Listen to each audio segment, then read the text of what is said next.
మీ అందరికీ తెలుసు రాజశేఖర రెడ్డి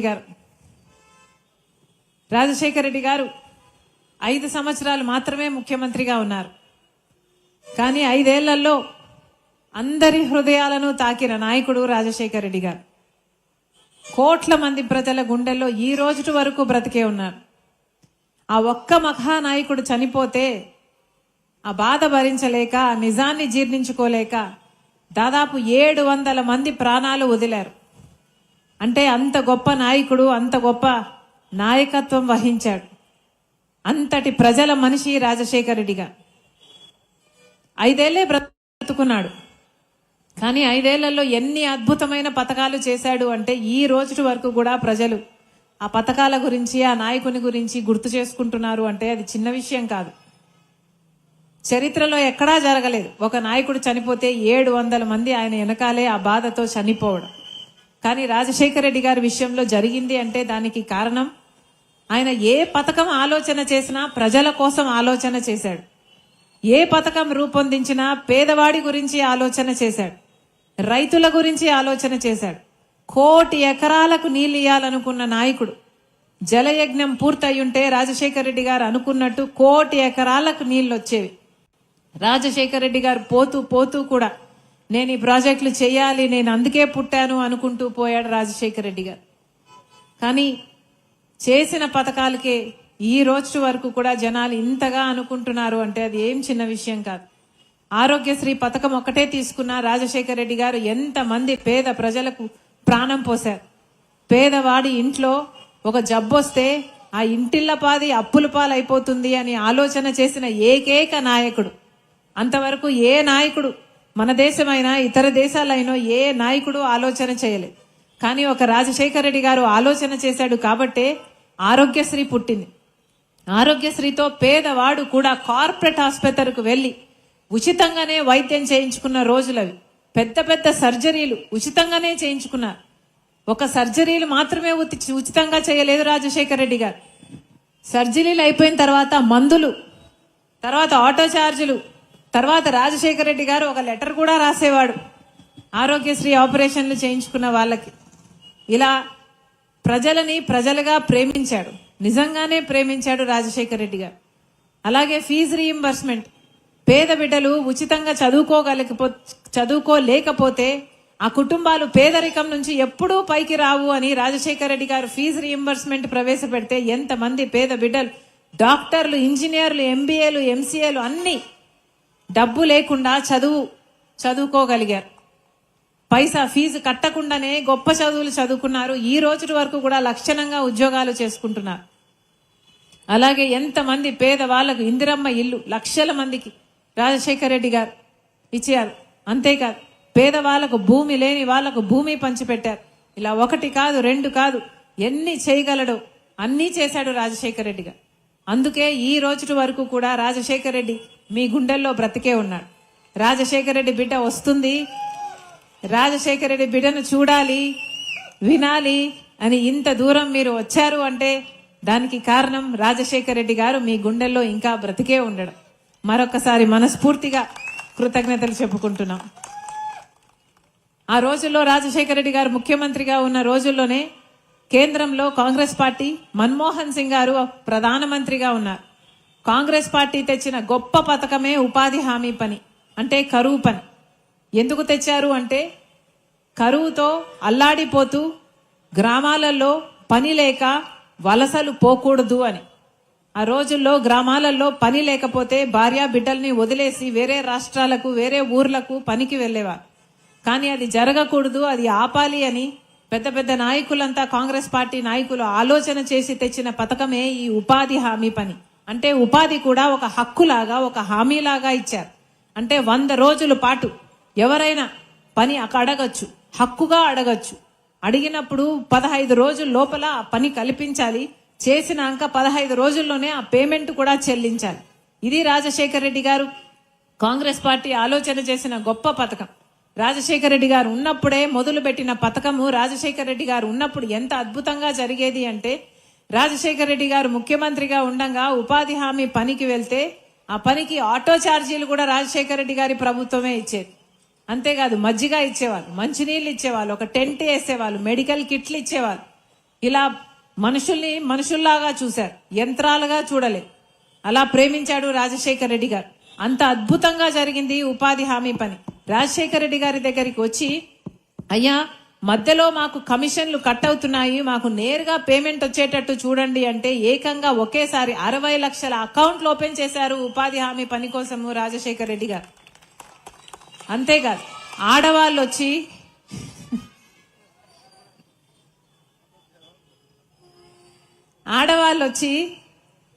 అయ్యా మగవాళ్ళంత పని మేము చెయ్యలేకపోయినా కుటుంబ భారం మా మీద ఉంటుంది కాబట్టి మగవాళ్ళకి ఇచ్చినంత వేతనాలు మాకు కూడా ఇవ్వండి ఆడవాళ్ళకి అంటే రాజశేఖర రెడ్డి గారు వెంటనే ఒప్పుకొని ఆడవాళ్ళకి మగవాళ్ళకి కూడా పని తక్కువ చేసినా సరే సమానంగా వేతనాలు ఉండాలని ఆ రోజు చట్టం తెచ్చిన దాంట్లో రాజశేఖర రెడ్డి గారి పాత్ర ఎంతో ఉంది. ఎందుకంటే మన రాష్ట్రంలోని మహిళలు వెళ్లి అడిగారు కాబట్టి.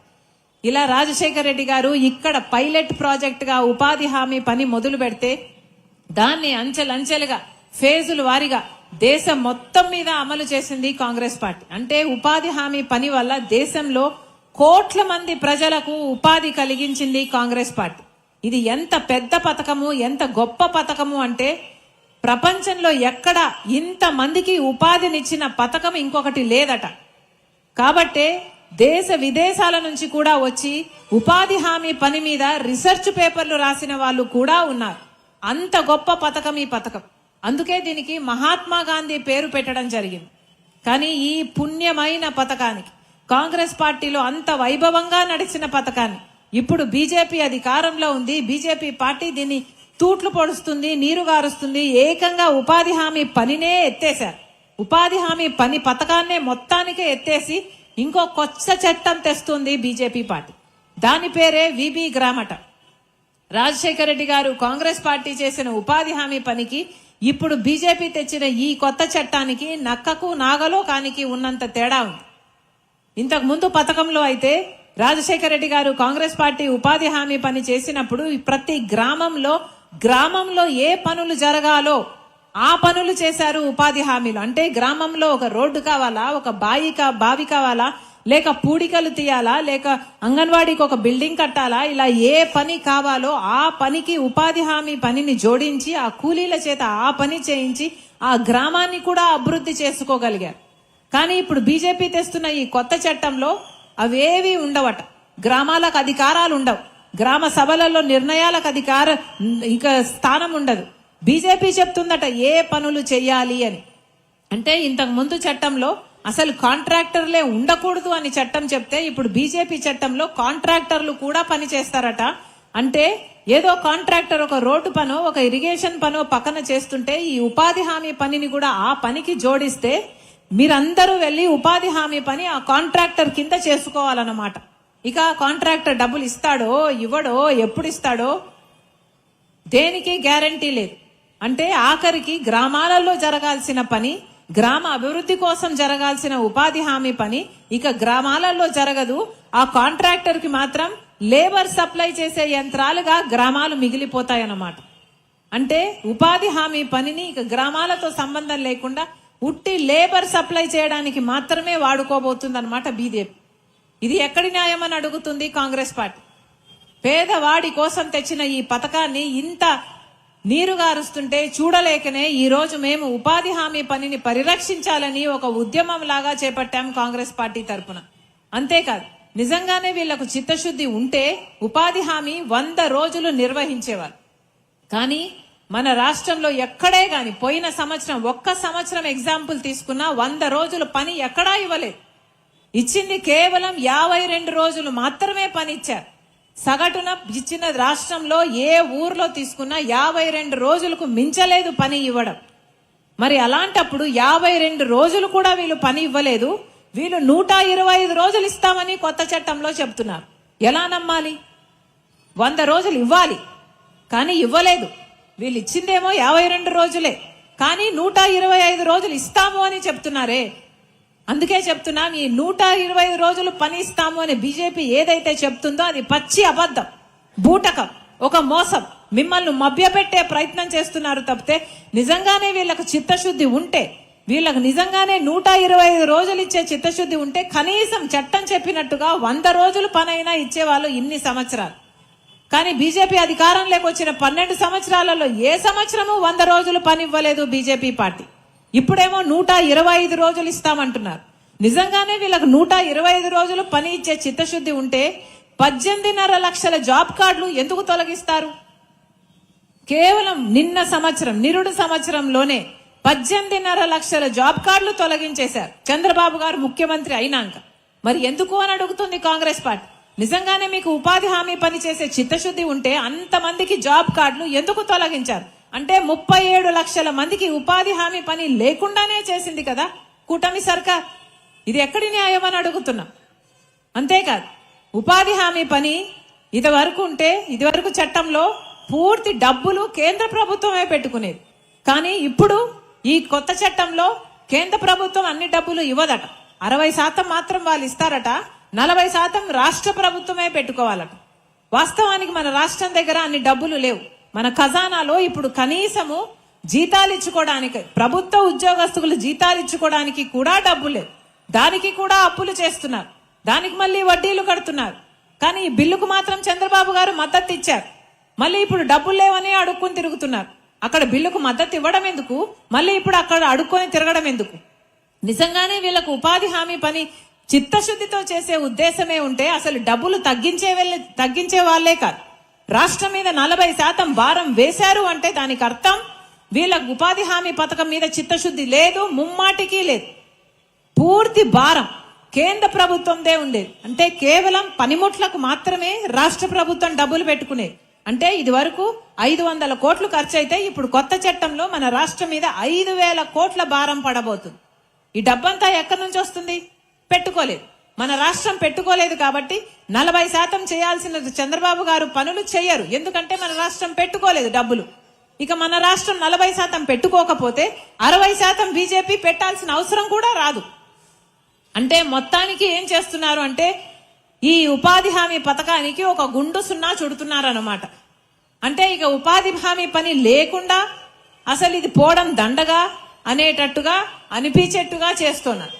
అందుకే కాంగ్రెస్ పార్టీ ఇంతలా కొట్లాడుతుంది. కొట్లాడాల్సింది ఒక ఉపాధి హామీ పనికి మాత్రమే కాదమ్మా. మన రాష్ట్రంలో చాలా సమస్యలు ఉన్నాయి. రైతులకు చూసుకుంటే గిట్టుబాటు ధర లేదు. ప్రతి రైతు 2.5 లక్ష అప్పు కలిగి ఉన్నాడు. ఇలా బిడ్డలకు ఉద్యోగాలు లేవు. డిగ్రీలు పీజీలు చదివిన బిడ్డలు కూడా ఈ రోజు వరకు కూడా ఇన్ని సంవత్సరాలైనా మన రాష్ట్రం ఏర్పడి మనకు ప్రత్యేక హోదా రాలేదు, దాంతో ఉద్యోగాలు రాలేదు. దాంతో వీళ్ళంతా రోడ్ల మీద తిరుగుతున్నారు, లేకపోతే ఆటో డ్రైవర్లుగా గిగ్ వర్కర్లుగా పనిచేస్తున్నారు. చంద్రబాబు గారి ప్రభుత్వం జాబ్ క్యాలెండర్ ఇస్తామన్నారు, ఇవ్వలేదు. జగన్మోహన్ రెడ్డి గారి ప్రభుత్వం అంతకు ముందు జాబ్ క్యాలెండర్ ఇస్తామన్నారు, ఇవ్వలేదు. అంటే ఎవరికి పట్టింది? ఎవరూ పట్టించుకోవడం లేదు. అంతేకాదు మన రాష్ట్రంలో ఎన్ని సమస్యలు ఉన్నాయో అన్ని సమస్యలకు కారణము బీజేపీ పార్టీ. కానీ ఒక్కరు కూడా బీజేపీని ఎదిరించే ధైర్యం చేయటం లేదు. ఎలాగో చంద్రబాబు గారు, పవన్ కళ్యాణ్ గారు బహిరంగంగానే కూటమి కట్టారు. ఇక జగన్మోహన్ రెడ్డి గారేమో అక్రమంగా కూటమి కట్టారు. కాబట్టి ఆయన కూడా బీజేపీ పార్టీని పల్లెత్తి మాట అనడు. అన్ని బిల్లులకు మద్దతు ఇచ్చాడు జగన్మోహన్ రెడ్డి గారు. మరి బీజేపీ పార్టీకి ఉన్న అన్ని పార్టీలు ఊడిగలు చేస్తే మరి బీజేపీ పార్టీని ఎవరు ప్రశ్నిస్తారు? బీజేపీ పార్టీ ఏమో మనకు ప్రత్యేక హోదా ఇవ్వాలి, పోలవరం ప్రాజెక్ట్ ఇవ్వాలి, మనకు రాజధాని కట్టివ్వాలి, ఇంకా ఎన్నో విభజన హామీలు అన్ని నెరవేర్చాలి. కానీ ఇవేవి ఒక్కటి కూడా బీజేపీ పార్టీ నెరవేర్చదు. అడగాల్సిన నాయకులు ఎవ్వరూ అడగటం లేదు.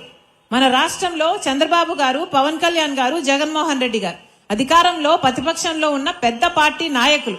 కానీ ఎవ్వరూ కూడా బీజేపీని ఎదిరించే సాహసం ఇంతవరకు చేయటం లేదు. అంటే దానికి కారణం వాళ్ళ స్వార్థ రాజకీయాలు చూసుకుంటున్నారు తప్పితే ప్రజల మేలు గురించి ఆలోచన చేసే నాయకుడు గాని పార్టీ గాని మన రాష్ట్రంలో లేదు, ఒక్క కాంగ్రెస్ పార్టీ తప్ప. అందుకే చెప్తున్నాం, ఈ రోజు కనీసం పెన్షన్లకు కూడా దిక్కులేదు. ఇందాక చెప్తున్నారు 5 సంవత్సరాలు అయింది అని, ఇంకో 3 సంవత్సరాలు అయింది అని పెన్షన్లు అడుగుతూనే ఉన్నాము. కనీసం పెన్షన్లు కూడా ఇయ్యని నాయకులు ఉన్నారు అంటే ఇక ఈ నాయకులు ఉంటే ఎంత, ఊడితే ఎంత? ఈ ప్రభుత్వాలు ఉంటే ఎంత, ఊడితే ఎంత? కనీసం పెన్షన్లు కూడా దిక్కులేదా? రాజశేఖర రెడ్డి గారు ముఖ్యమంత్రిగా ఉన్నప్పుడు సాచురేషన్ పద్ధతిలో ఎంతమంది పెన్షన్లు అడిగితే అంతమందికి పెన్షన్లు ఇచ్చాడు రాజశేఖర రెడ్డి గారు. కానీ ఇప్పుడు దిక్కెవరు? అమ్మా ఇక్కడ తిరుగుతున్నాం అక్కడ తిరుగుతున్నాం, వాళ్ళైతే తణుకు విశాఖపట్నం 3 సార్లు తణుకు విశాఖపట్నం తిరుగుతూనే ఉన్నాం, తిప్పించుకుంటూనే ఉన్నారు, ఇంతవరకు మాకు పెన్షన్ ఇవ్వటం లేదంటున్నారే. ప్రతి గ్రామంలో ఇదే పరిస్థితి. మరి కనీసం పెన్షన్లకు కూడా దిక్కు లేదు అంటే ఇక పేదవాడిని ఆదుకునేది ఎవరు? అందుకే చెప్తున్నా, కాంగ్రెస్ పార్టీ అధికారంలోకి వస్తేనే ప్రజల జీవితాలలో నిజమైన మార్పు వస్తుంది. ఈ రోజు వరకు కూడా చంద్రబాబు గారు, జగన్మోహన్ రెడ్డి గారు కలిపి 3,000 కోట్ల రూపాయలు ఆరోగ్యశ్రీకి బకాయిలు పెట్టారు, 6,000 కోట్ల రూపాయలు ఫీజు రీయింబర్స్మెంట్ కి బకాయిలు పెట్టారు.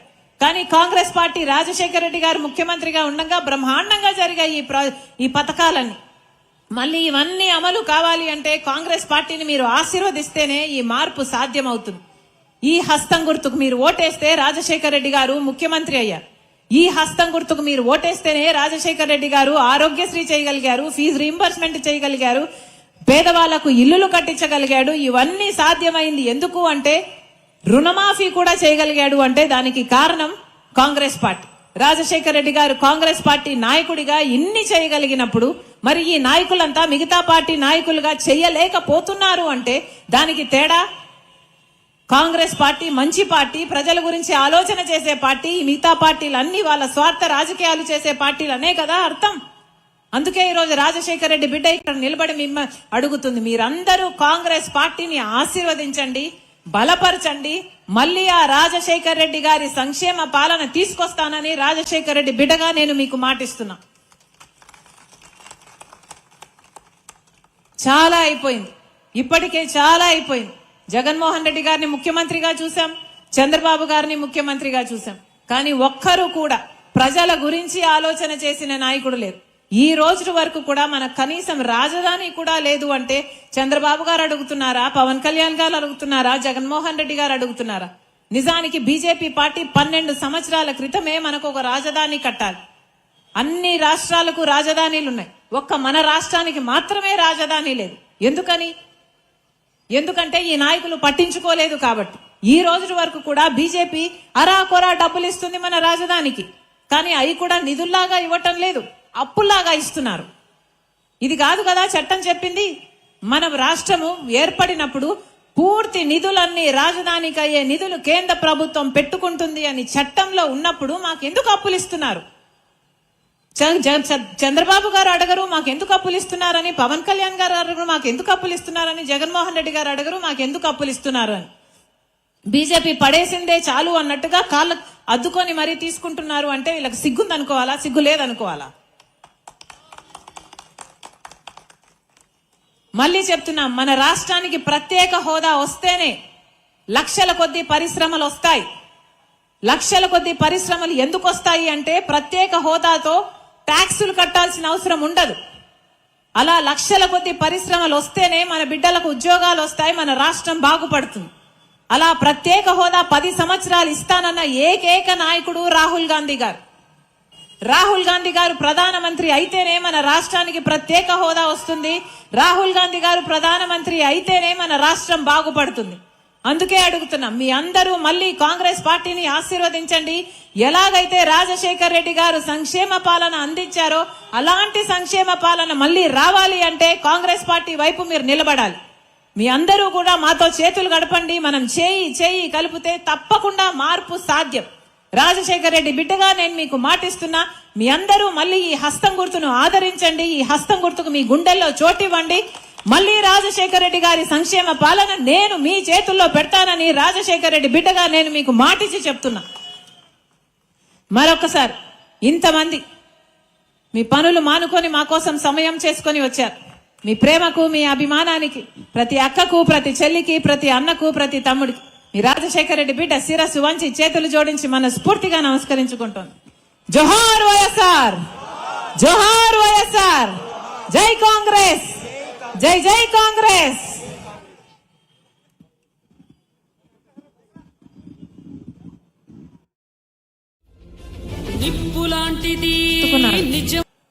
కానీ 5 ఏళ్లలో ఎన్ని అద్భుతమైన పథకాలు చేశాడు అంటే ఈ రోజు వరకు కూడా